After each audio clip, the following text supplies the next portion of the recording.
हाजी अली शाह दरगाह। इस वीडियो को अंत तक जरूर देखिएगा ताकि आप इस वीडियो का सार अच्छी तरीके से समझ पाएं।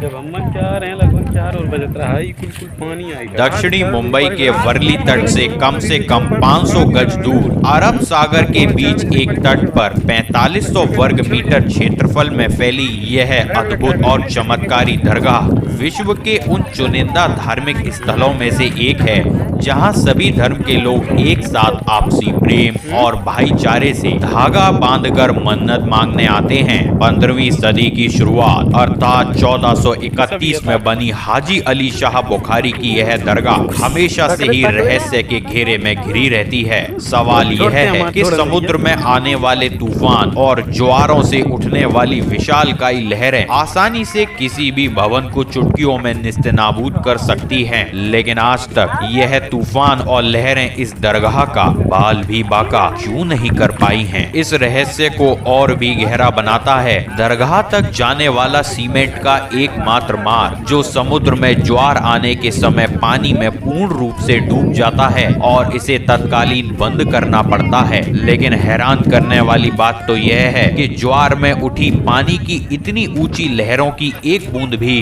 दरगाह के अंदर नहीं जाती है। लेकिन क्या आप जानते हैं कि आज के आधुनिक समय में जहां विज्ञान के पास लगभग हर चमत्कार का वैज्ञानिक तर्क होता है, वह भी दरगाह के इस चमत्कार के आगे अपने घुटने टेक चुका है। आइए जानते हैं इस चमत्कारी दरगाह का रहस्यमय इतिहास। एक बार पीर हाजी अली शाह उज्बेकिस्तान में एक वीरान जगह पर नमाज पढ़ रहे थे, तभी वहां से एक महिला रोती हुई गुजरी। पीर के पूछने पर उस महिला ने बताया कि वह तेल लेने गई हुई थी, लेकिन बर्तन के गिर जाने के कारण उसका तेल गिर गया। अब उसका पति उसे मारेगा। पीर उसे लेकर उस स्थान पर गए जहां पर तेल गिरा था और हाथ का अंगूठा जमीन में गाड़ दिया। ऐसा करते ही जमीन से तेल का फव्वारा निकल पड़ा और बर्तन भर गया। लेकिन इस घटना के बाद पीर हाजी अली शाह को बुरे बुरे ख्वाब आने लगे कि उन्होंने अपना अंगूठा जमीन में धंसाकर पृथ्वी को जख्मी कर दिया है। उसी दिन से वह गुमसुम रहने लगे और बीमार भी पड़ गए। इसके पश्चात इन सब से बचने और व्यापार करने के लिए हाजी अली शाह अपनी माँ से इजाजत लेने के बाद अपने भाई के संग मुंबई की उस जगह पर पहुंच गए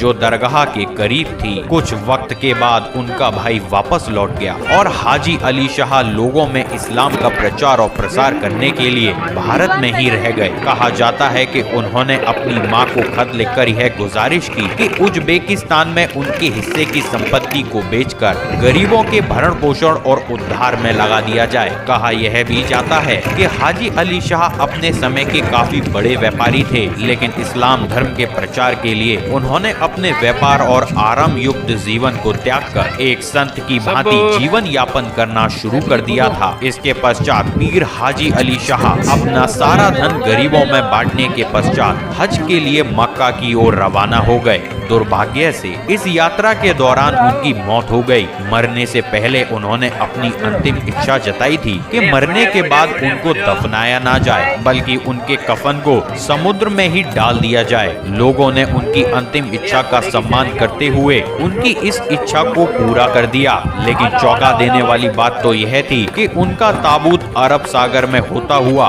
मुंबई की उसी जगह पर आकर रुका जहां वे रहा करते थे, और यह अपने आप में एक अद्भुत और अविश्वसनीय चमत्कार था। इसके पश्चात उनके अनुयायियों ने इसी जगह पर हाजी अली शाह बुखारा की दरगाह का निर्माण कराया। शायद यह प्रकृति की गोद में उत्पन्न हुआ वह अद्भुत करिश्मा था कि जिसने यह बता दिया कि हाजी अली शाह एक सच्चे व नेक इंसान थे। शायद यही कारण है कि सन 1431 से अब तक कोई भी तूफान, कोई भी ज्वार की लहरें दरगाह का बाल भी बांका नहीं कर पाई हैं। दरगाह के दिलकश नजारों की बात की जाए तो पानी की लहरों के बीच सफेद रंग से उज्जवल हाजी अली शाह दरगाह बेहद दर्शनीय लगती है। मुख्य परिसर में पहुंचने पर आपको रंगीन कांच की नक्काशी से लैस स्तंभ नजर आएंगे जिन पर अल्लाह के 99 नाम लिखे हुए हैं। इसके अलावा इस दरगाह के चारों ओर चांदी के खंभों का दायरा बना हुआ है।